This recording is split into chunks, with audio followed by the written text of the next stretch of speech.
नमस्कार दोस्तों। आज हम चर्चा करेंगे बीए पार्ट सेकंड के सेकंड पेपर के दूसरे अध्याय की। बिहारी बिहारी के दोहे सागर में गागर भरने का काम करते हैं।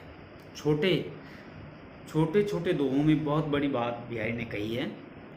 आज हम उसी की चर्चा करने वाले हैं। पहला दोहा बिहारी रत्नाकर का, मेरी बहु बाधा हरो राधा नागरी सोई, जातन की जहाई परे श्याम हरित दुति होई। जब बिहारी ससाई की रचना कर रहे थे तो सबसे पहले भी ईश्वर का नाम स्मरण करना चाहते हैं। मंगलाचरण यहाँ पर गा रहे हैं।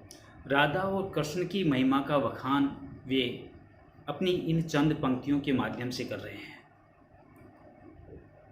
कहने को तो दो पंक्तियां हैं, लेकिन इन दो पंक्तियों में बिहारी ने एक नहीं एक से अनेक अर्थ यहाँ पर प्रकट किए हैं। इसका सीधा सीधा अर्थ लेते हैं। मैं एक बार दोबारा दोहरा देता हूँ। मेरी बहु बाधा हरो राधा नागरी सोई, जातन की जाई परे श्याम हरित दुति होई। जिसके तन की झाई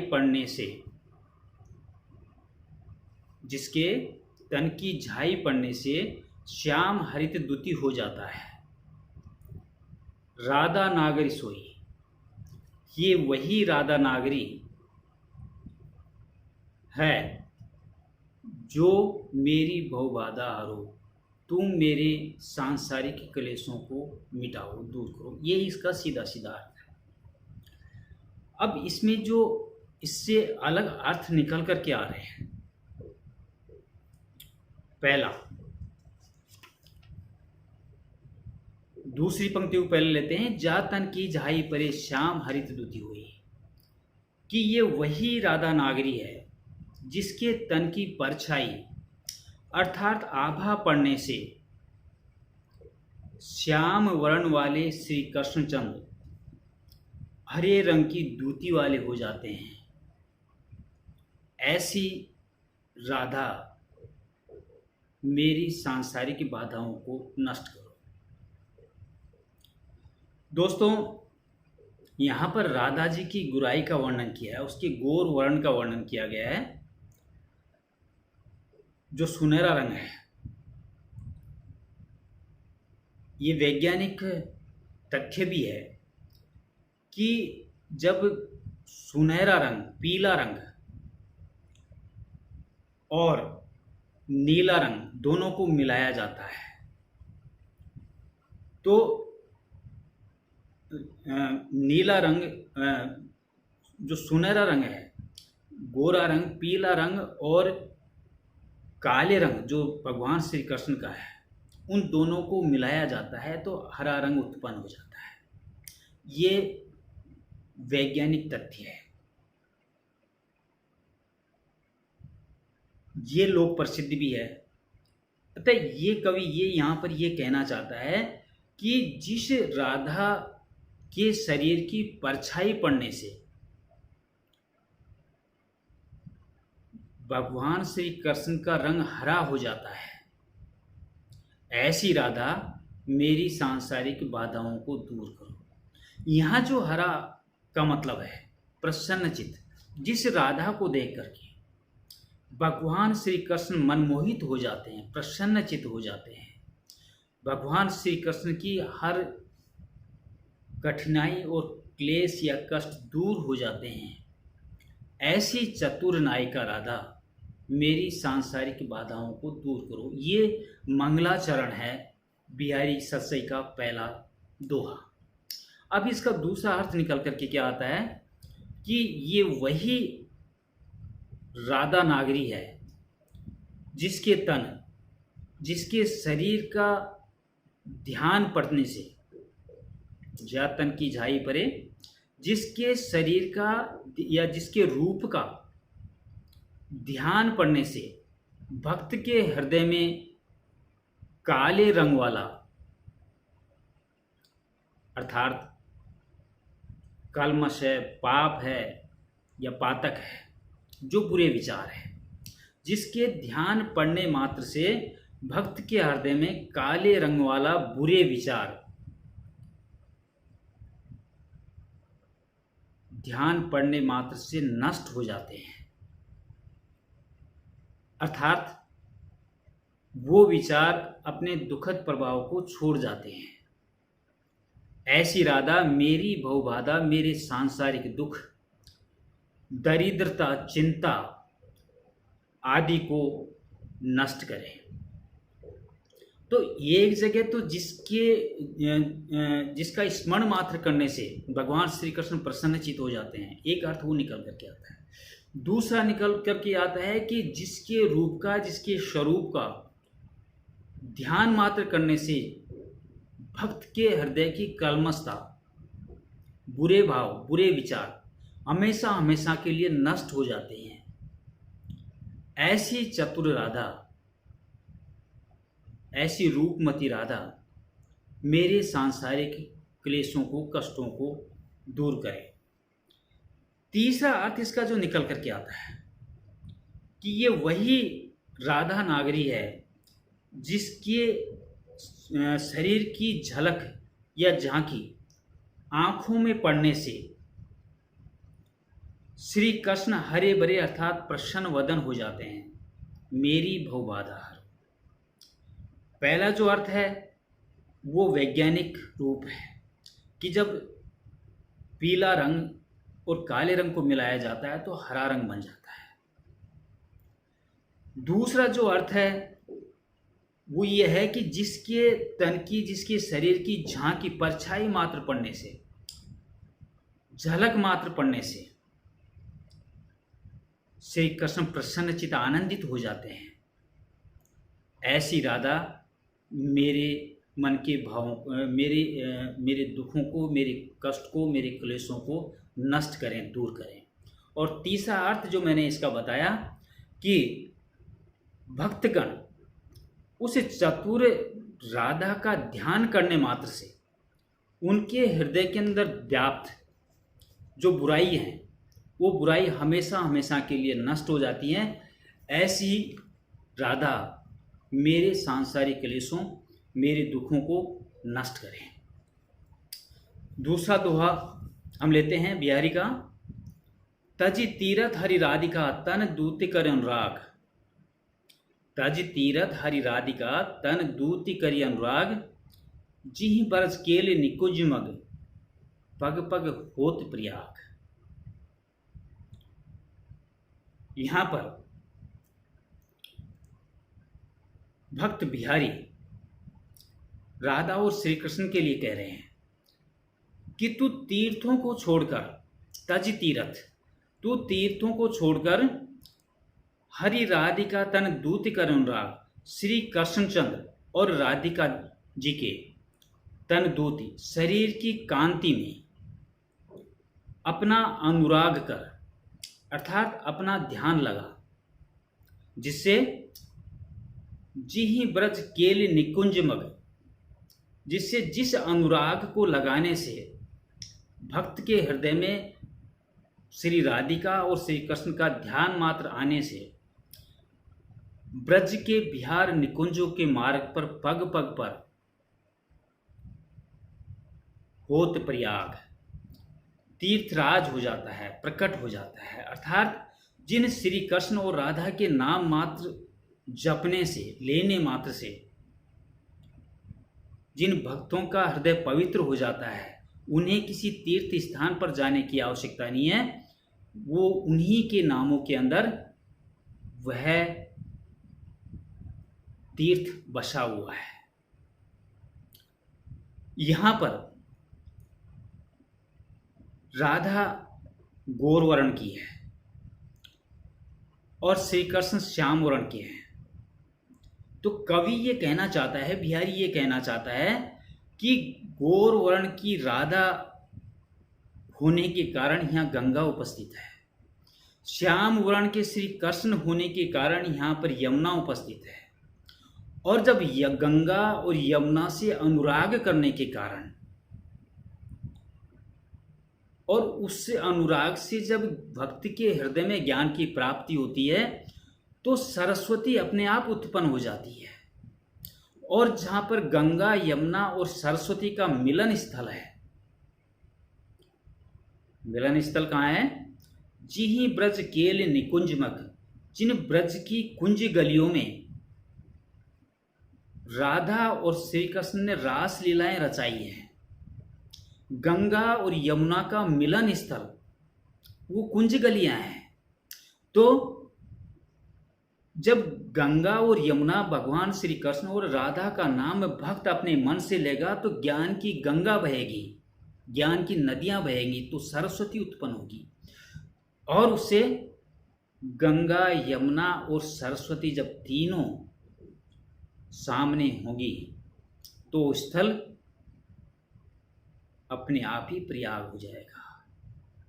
प्रयाग वह जगह है जहां गंगा यमुना और सरस्वती का मिलन स्थल है। तो जब भक्त के हृदय में भगवान श्री कृष्ण और राधा का जब ध्यान जाएगा, गंगा और यमुना का ध्यान जाएगा, तो निश्चित रूप से ज्ञान की गंगा बहने से वो संगम स्थल मिल जाएगा जो ब्रज की कुंज गलियां हैं, और जिसके कारण उसे किसी तीर्थ स्थान पर जाने की आवश्यकता नहीं। वही संगम स्थल, वही उसके लिए प्रयाग है, वही सब तीर्थों में तीर्थ हो जाएगा, सबसे बड़ा तीर्थ माना जाएगा।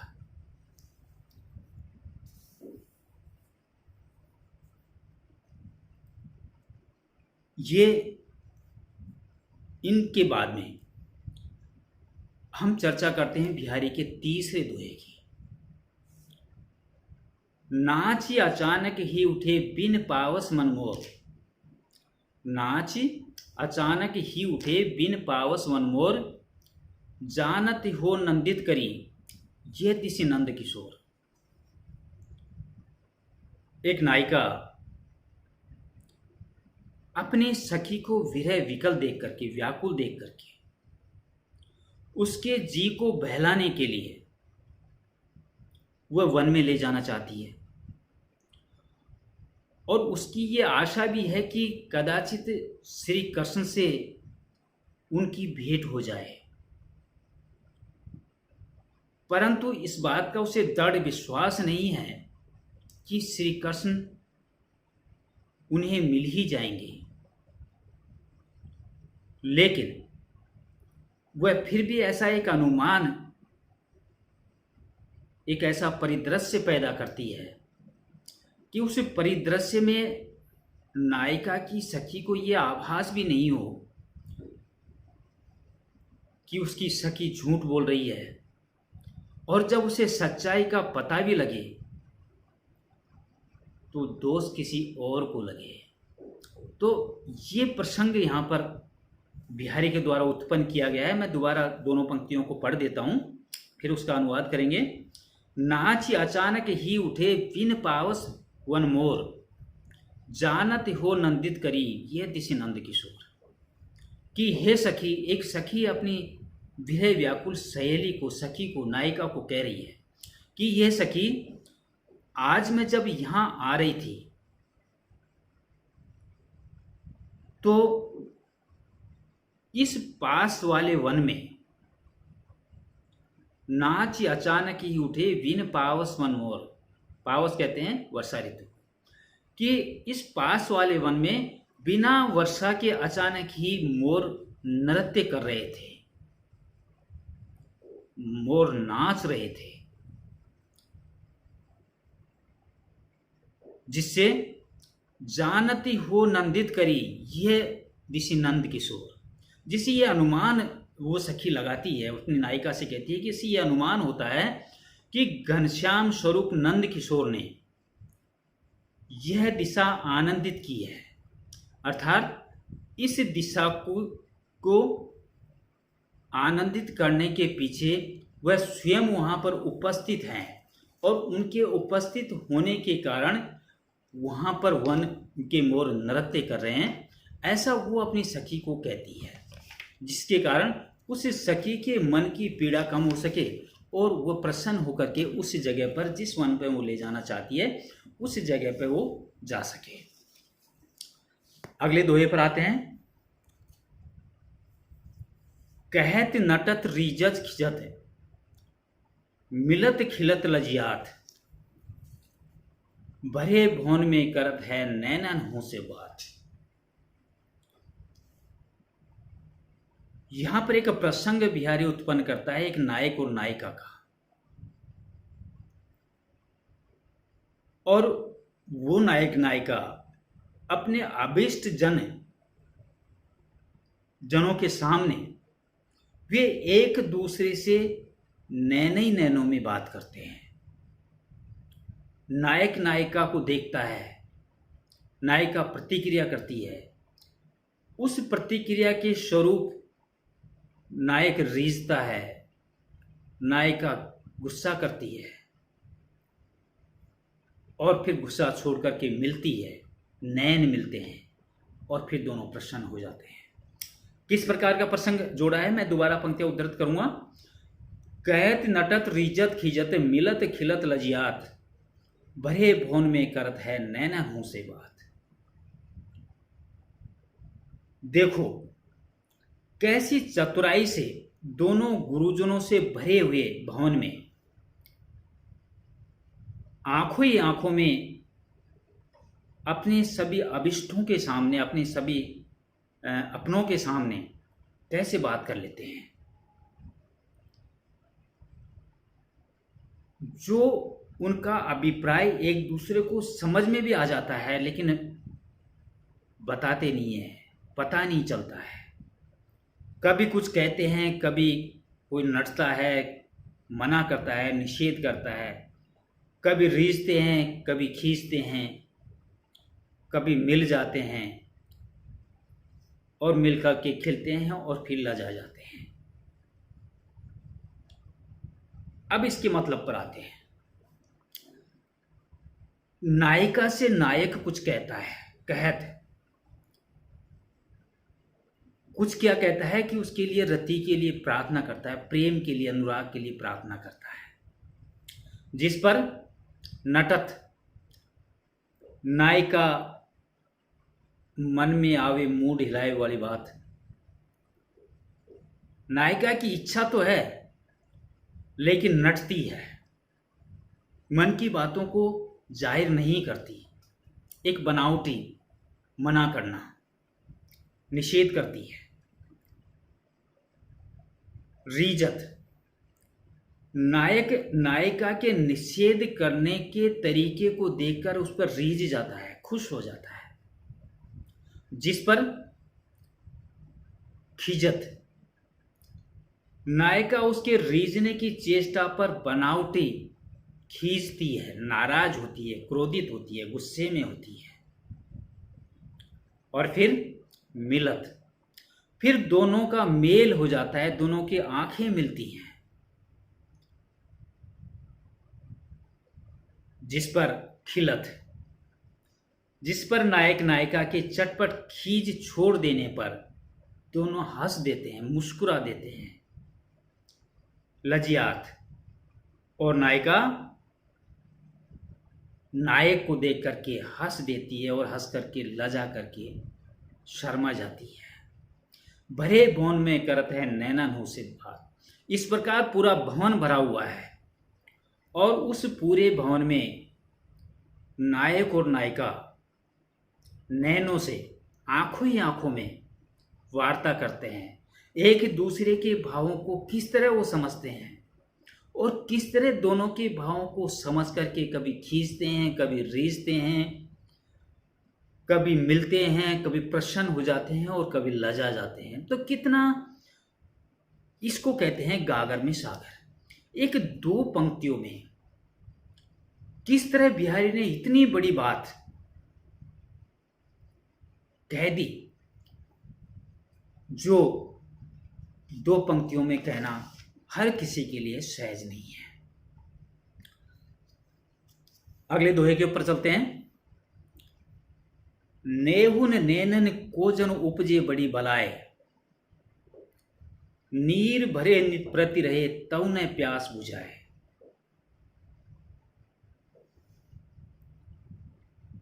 नेहुन नैनन को कछ उपजे बड़ी बलाए, नीर भरे नित प्रति रहे तव न प्यास बुझाए। यहाँ पर एक प्रेमी नायिका अपनी सखी से नेत्रों की अवस्था का वर्णन करती है। क्या कहती है कि ये प्रेम रूपी तेल नहीं है। नेहू, नेहू का दो अर्थ है, एक तो स्नेह और एक तेल। इसका हम पहले एक अर्थ समझ लेते हैं। दो अर्थ यहां पर दिए गए हैं बिहारी ने कि शरीर शुद्धि के लिए वैदक ने पंच कर्म बताए हैं। शरीर में अगर कोई विकार उत्पन्न हो जाता है तो वैद्यों के द्वारा एक पंच कर्म की एक युक्ति बताई है, और उस युक्ति में सन्याल भी है, तेल भी है। इसमें नेहुन नेनन को कछु उपजी बड़ी बलाई, इसमें रोगी को तेल अथवा घी इत्यादि पिलाया जाता है, और जिसके कारण उसके शरीर के अंदर जो हलचल उत्पन्न होती है, उस हलचल के कारण ऐसे रोगी को नीर भरे नित प्रति रहे तव न प्यास बुझाए। ऐसे रोगी को बहुत ज्यादा तृष्णा लगती है, प्यास लगती है। किसी रोगी के मन के अंदर, अगर हृदय के अंदर, शरीर में कोई विकार उत्पन्न हो जाता है तो वैदक या वैद्यों के द्वारा एक नित्य क्रम बताया जाता है, कि पंचक्रम बताया जाता है, और उस पंचक्रम में तेल या घी को पिलाया जाता है, और उसको पिलाने के बाद में शरीर की जो प्रतिक्रिया होती है, उस प्रतिक्रिया के स्वरूप में बहुत ज्यादा प्यास लगती है, और उस प्यास को बुझाने के लिए उसे खूब पानी पिलाया जाता है। लेकिन खूब पानी पीने के बावजूद उस रोगी की प्यास, उस रोगी की तृष्णा नहीं मिटती है। यहां पर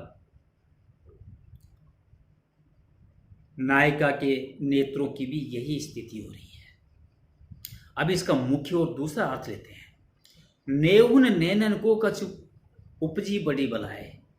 एक नायिका अपने प्रेमी हृदय से विरहित होने के कारण अपनी सखी से कहती है कि पता नहीं मेरे नेत्रों में ऐसा कौन सा रोग उत्पन्न हो गया है। नेहू, प्रेम का, स्नेह का, उस स्नेह के कारण कोई विकार मेरे नेत्रों के अंदर उत्पन्न हो गया है, और उस विकार के कारण नीर भरे नित प्रति रहे। अपने प्रेमी को याद करने का, उसके विरह में विरहित होने के कारण आंखों से आंसू झरते रहते हैं। आंखें हमेशा आंसुओं से भरी रहती है,